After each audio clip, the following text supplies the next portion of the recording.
Fala comigo, senhoras e senhores, fala galera, tudo bem com vocês? Como é que vocês estão? Todo mundo bem, sossegadão? Cara, estamos iniciando aqui mais uma aula, se liga só, essa aula é muito importante, onde a gente vai estar trabalhando aqui o capítulo 2, né, da nossa queridíssima e amada Lei Complementar 122, tá, de 94. Ó, a gente começa trabalhando esse capítulo 2, e é importante ter ciência disso, lá no artigo 33. Ah, Bruno, o que vai estar falando? Vai estar falando sobre as hipóteses de vacância. Deixa eu ver aqui qual pincel eu utilizo, estou aqui com um azulzinho, o verde, e vamos pegar aqui também o roxo, massa, padrão, selva.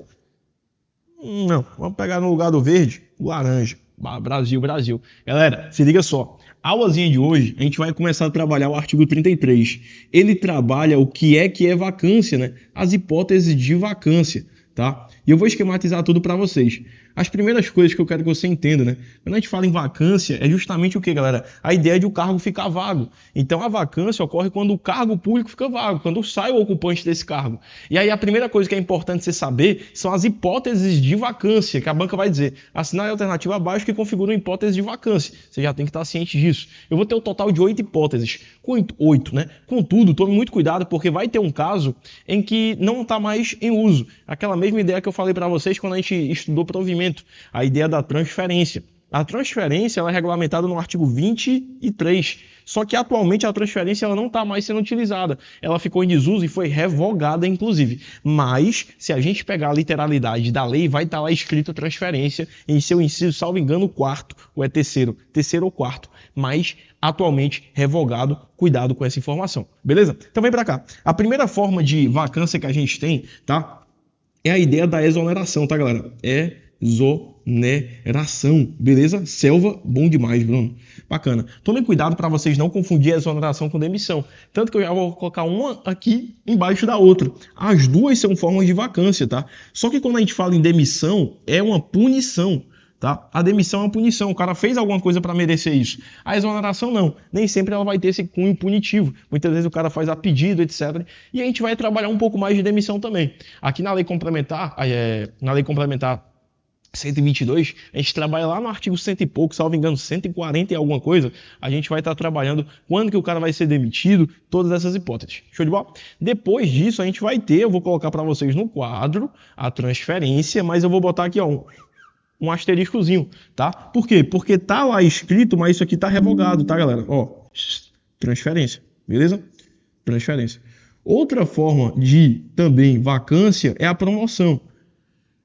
Por quê, Bruno? Porque quando você é promovido, automaticamente você vai para outro cargo, né, galera? Então não faz nem sentido a promoção não ser uma forma de vacância. O cara é promovido, ele sai do atual nível que ele está e vai para outro, beleza? Depois, eu tenho a readaptação. Cuidado, Bruno, como assim? Veja, readaptação, a gente já estudou isso aqui e a gente sabe que a readaptação é quando o cara sofre o quê, galera? Sofre uma limitação físico-mental. E aí ele vai ser o quê? Ele vai ser readaptado em um cargo compatível com as limitações dele. Beleza? Isso também repare que o cara vai sair de um cargo e vai para outro. Então ele tá saindo com a bundinha na cadeira. Então automaticamente a readaptação também entra. Beleza? Massa, Bruno. Depois, muito cuidado. A ideia também da aposentadoria. Ah, Bruno, como assim? O cara que se aposentar também, automaticamente ele vai sair do cargo. Então a aposentadoria também entra. Aqui a gente tem um detalhe muito importante também. Se o cara, né, automaticamente ele tomar posse, olha só, nem todo estatuto vai ter esse termo de vacância, mas se o cara tomar posse em outro cargo, né, ou função inacumulável, ou seja, ele não consegue acumular os dois, também é uma forma de vacância. Então cuidado com esse, que eu vejo cair em prova de vez em quando. Qual, Bruno? Sexto caso, se aquele camarada tomar posse em outro cargo, ele passou em outro concurso, por exemplo, e esse cargo não tem como acumular com o que ele estava atualmente, é inacumulável, então automaticamente também inacumulável. Automaticamente também, galera, vai ser uma forma de vacância, porque ele está saindo para ir para outro cargo e ele não pode acumular, beleza? Faltou colocar aqui também a aposentadoria, né? Automaticamente a gente viu que a aposentadoria também entra. A aposentadoria. E para a gente fechar, tá? E não menos importante que... Opa, deixa eu pegar aqui o meu papelzinho, né? Porque... Papelzinho, né? O pano. Porque aqui ficou feio esse 8, hein? O último caso é o caso triste, né, Bruno? É o caso que a gente não recomenda para ninguém. Porque vai ser o caso de falecimento, tá? Oitavo caso. A ideia do falecimento, que é justamente o cara bater as botas. Concorda comigo que se o cara morrer, né, irmão? não há sombra de dúvidas, esse cargo ele vai ficar vago. Beleza, galera? Tranquilo demais, né? Acho que deu para pegar legal aqui, deu para entender mais ou menos essa sistemática. Então, vacância é a ideia justamente do cargo ficar vago. A gente tem isso no artigo 33 lá da lei complementar, beleza? Show de bola? Mas olha só, a gente tem algumas informações importantes que eu quero convidar vocês a vir aqui no slide comigo. Presta atenção, deixa eu pegar aqui minha caneta e tome muito cuidado também. Além dessas hipóteses, eu também posso ter 4 casos em que também é considerado vacância. Não, como assim? Explica melhor isso aqui. A gente já falou os que estão lá, né? E além desses casos que a gente viu, existe alguns casos aqui, que também pode vir na prova de vocês, tá? Não, 4 casos. Pera aí que deixa-me organizar aqui, porque a canetazinha tá falhando. Só um minuto. Deixa eu botar aqui. O botãozinho da caneta tá caindo. Mas enfim, vamos lá. Não vamos perder tempo não. Ó, além disso, eu vou ter, primeiro caso, dispensa. Que eu vou te explicar cada um, tá? Fica tranquilo. Dispensa. Depois da dispensa, eu vou ter a destituição. Destituição. Além disso, a gente vai ter a ideia do cara perder o cargo. Perda do cargo. Do cargo do qual ocorreu a investidura. Ocorreu a investidura. Que eu vou te explicar, fica tranquilo, não sei que diabo é isso não, calma, vou te explicar.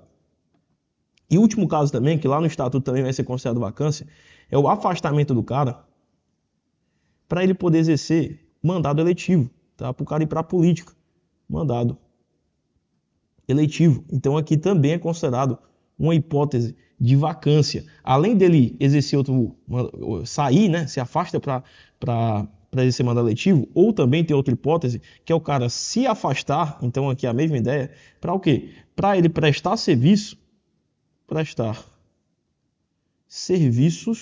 ao quê? A outro poder. Outro poder, certo? Bacana. Então esses também aqui são figuras que a gente costuma falar, galera, que são equiparadas à vacância, tá? Por gentileza, não esqueça. Toda vez que eu falo em vacância, é aquela ideia que quando o cargo público fica vago, mole. Cargo ocupado, tem servidor nele, não é vacância. Agora, quando o cargo ficou vazio, automaticamente eu vou ter essas hipóteses de vacância, tá? Exoneração, é uma saída sem caráter de punição. Foi a primeira que a gente falou. Então, o servidor ele pede para sair do cargo normalmente. A demissão é diferente, porque a demissão vai ser o cunho punitivo. Então, o servidor comete uma falta grave, por exemplo, ele é demitido. Aí tem a demissão. A gente tem a promoção também, a promoção que o servidor sobe para um cargo superior. Então ele está saindo daquela cadeira. Readaptação já falamos, quando o cara é adaptado, né, devido a uma limitação física ou mental. A gente tem a aposentadoria, que é o nome anti-burro, né, quando o cara se aposenta, logicamente o cargo fica vazio, aí não tem muito o que explicar, é autoexplicativo. A posse em outro cargo público inacumulável, então o servidor ele toma posse em um cargo que ele não pode acumular com o atual, então ele vai ter que sair, automaticamente é vacância. Tomem cuidado com essa ideia, eu vejo muita banca pegar essa sistemática de tentar confundir vocês, né, com a exoneração com a demissão. A exoneração ela não é punição. A exoneração ela pode ocorrer de duas formas, pode ser a pedido ou de ofício. Ela não tem caráter disciplinar. Cuidado com isso. E exemplo, é o servidor pedir para sair. Você passou em outro concurso, você pede para sair, por exemplo. Legal, você se exonera, né? É bom o cara passar em outro concurso, uma coisa melhor e se exonera. A demissão não, é punição. É quando o cara comete uma falta grave, então automaticamente ela tem um caráter disciplinar. Seria o cara, por exemplo, que comete essa infração grave e é mandado para a rua. Cuidado com esses casos aqui também que eu coloquei para vocês, tá? É importante o cara entender cada um desses conceitos. Por quê, Bruno? Olha só. A destituição, que é o primeiro caso, deixa eu botar aqui uma cozinha, falando cada um, a dispensa, né, e destituição. São dois casos importantes. Quando eu falar em dispensa, a pessoa vai ser retirada da função, tá, pessoal? Então, cuidado. Aqui a vacância da função, aqui é mais com relação à função pública. Então, quando o cara é dispensado, ela é retirada da função que ela está. Beleza. Quando a gente tem a destituição, é uma perda da função, que normalmente a destituição ela é mais grave do que a dispensa, tá? Então, cuidado aí também. Massa, não. Depois eu tenho a perda do cargo que gerou o quê? A investidura, que ocorreu a investidura. Se a função dependia daquele cargo, perdeu o cargo, perde a função. Então, é o caso seguinte, o cara ocupava uma função certo? E ele perdeu o cargo dele, automaticamente ele perde a função. Então esses 4 casos aqui, eles são mais atrelados à ideia da perda de uma função, tá? Cuidado com isso aí. E depois afastamento para mandado eletivo, a pessoa se afasta e ela tem que deixar o quê? A função vaga. Show de bola? Aqui a gente está falando não da vacância, esses 4 casos, não é da vacância de um cargo público, é da vacância de uma função pública. O cara está exercendo uma função, como que se dá a vacância de uma função? Através desses 4 casos aqui, beleza? Então é importante o cara memorizar cada um desses casos para poder estar o quê? Sabendo quando que vai ter essa ideia da vacância de uma função, tá? Repara que não seria atrelado necessariamente a cargo público. Show de bola, galera? Massa demais. Lembra desses conceitos, muito, muito, muito importante. Show de bola? Galera, agora vocês têm que tomar cuidado com uma disposição muito importante, que vai ser o artigo 34. Dentro desse artigo 34, veja só, pra vocês entenderem aqui, tá? Dentro desse artigo 34, a gente vai estar falando um pouquinho, galera, sobre a ideia da exoneração, tá? Exoneração. A primeira coisa importante, tá, que vocês têm que entender, é que toda vida que eu falar em exoneração, ela pode se dar, primeiro, a pedido, tá? O cara faz o pedido e pode ser também de ofício, que normalmente é quando a administração pública quer. Tá? Então são 2 formas distintas e nesse artigo 34 ele vai estar dispondo sobre isso. Por quê? O primeiro caso é quando a gente tem a exoneração de ofício. Tu já sabe, ela pode ser de 2 tipos, de ofício ou ela pode ser também a pedido. Quando a gente fala na exoneração de ofício, que é aquela que a administração mesmo faz, o primeiro caso de exoneração de ofício é quando o cara não atende às condições do estágio probatório. Acredito que você está lembrado lá que a gente trabalhou o estágio probatório, duração de 24 meses, né? Então, se ele não atende esses requisitos do estágio probatório, automaticamente eu vou ter o quê, galera? Eu vou ter essa exoneração de ofício, tá? E o segundo caso é que quando o cara, havendo tomado posse, ele deixa de entrar em exercício no prazo legal. E aqui eu puxo para vocês, tá? Logicamente, aquela ideia da sistemática que a gente já viu, tá? Nas aulas anteriores. Muito cuidado com isso aqui, galera. Ó, a gente vai ter primeiramente aquele ato de provimento, que a gente viu como que são as formas de provimento.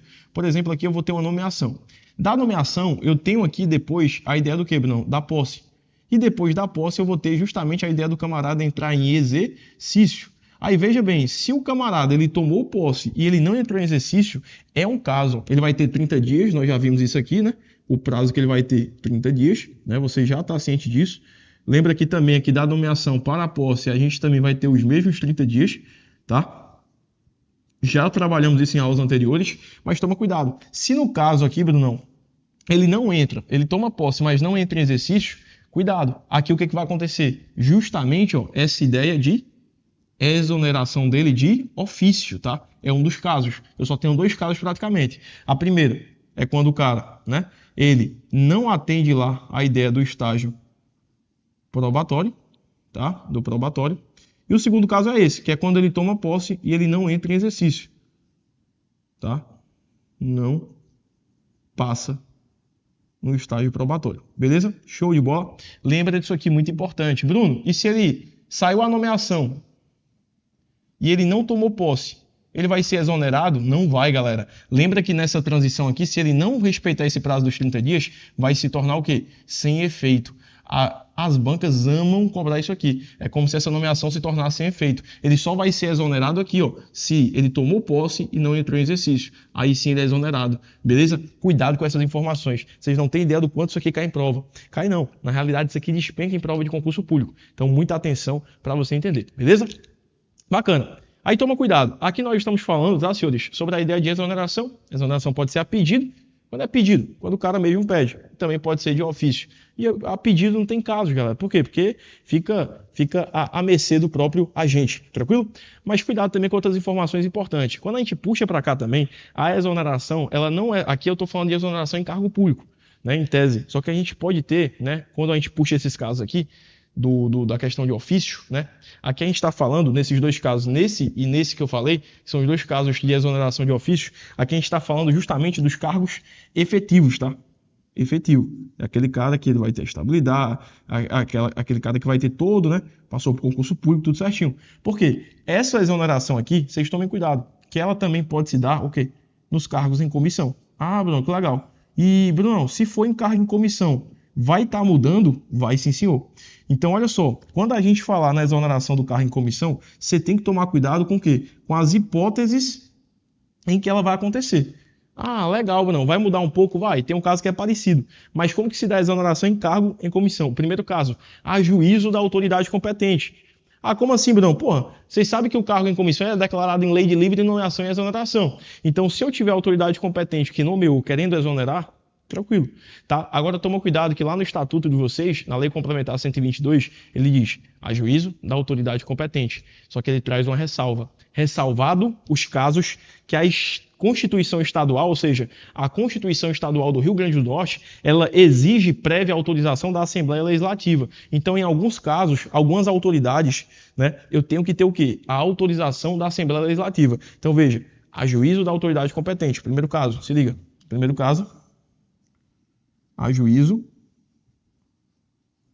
da autoridade competente. Só que tem de tomar muito cuidado aqui, porque esse juízo, existe alguns cargos em que tem aquela ideia da ressalva. Ressalvado o quê? Ressalvado aqueles cargos que exigem autorização prévia da Assembleia Legislativa. Autorização da ALEP, Assembleia Legislativa, aí, né? Assembleia Legislativa. Vou botar só a L, ALE, Assembleia Legislativa Estadual, que no caso vai ser a própria Assembleia Legislativa Estadual do Rio Grande do Norte. Beleza? Segundo caso, como que se dá a exoneração do cargo em comissão? A gente viu o primeiro caso. A gente também pode ter uma segunda hipótese, que é justamente a pedido do cara. Então eu também posso ter um cargo em comissão, o cara dizendo, pô, meu irmão, o pedido do próprio servidor. O cara chega lá e diz, meu irmão, não quero mais. Porra. Então, é justamente a ideia do cara não querer mais. Segundo caso. Pedido. Simplesmente a ideia do pedido. Do próprio servidor. Show de bola? E o último caso, que meio que é uma repetição, vai ser justamente aquele caso que a gente viu, né, do camarada, né, logicamente, ele não atender essas necessidades aqui do estágio probatório, tá? Então, cuidado com isso aqui. Meu irmão, lembra tudo isso que a gente viu? Muito importante, cada um desses casos aqui, né, essa ideia da dispensa, destituição, bacaninha demais, beleza? E aí lembra também, tá, que a gente vai ter justamente essa ideia do cargo em comissão e do cargo efetivo está mudando, beleza? Cargo em comissão, juiz da autoridade competente, ressalvado os casos que exige autorização prévia da Assembleia Legislativa, tá? A ideia do pedido do servidor também, do próprio servidor. E o terceiro caso, que já é o mesmo lá, que foi aquele que o cara toma posse, ele não entra em exercício no prazo legal, que normalmente vai ser 30 dias, tá? Então o terceiro caso seria justamente esse, tá? A ideia do camarada, ele não entrar em exercício. Não entrar em exercício. Show de bola? Ficou fácil agora, né, galera? Tudo esquematizado aqui no quadro, tudo bonitinho, fica massa demais. Show de bola? Bacana. Quem quiser tirar um print aí, ó, vou estar apagando agora aqui pra gente poder estar seguindo, beleza? Ó, então, apagando aqui. E aí a gente vai retomar daqui a pouquinho mais assuntos, tá? Teóricos referente a isso. Mas, de antemão, agradeço muito aos senhores por estar confiando aqui no nosso projeto. E aí, a gente termina aqui esse blocozinho que foi mais curto, de 20 minutinhos, trabalhando aqui essa ideia da vacância, tá? E também a gente destrinchou tudo que você precisa saber sobre a tal exoneração, beleza? Eu fico muito feliz se você tiver entendido tudo, tá? Bem esquematizado aí o seu estatuto, tá? Dos servidores públicos civis do Estado do Rio Grande do Norte. Forte abraço, daqui a pouquinho a gente está de volta. Fica comigo aí, que daqui a pouquinho a gente volta para esquematizar ainda mais esse assunto.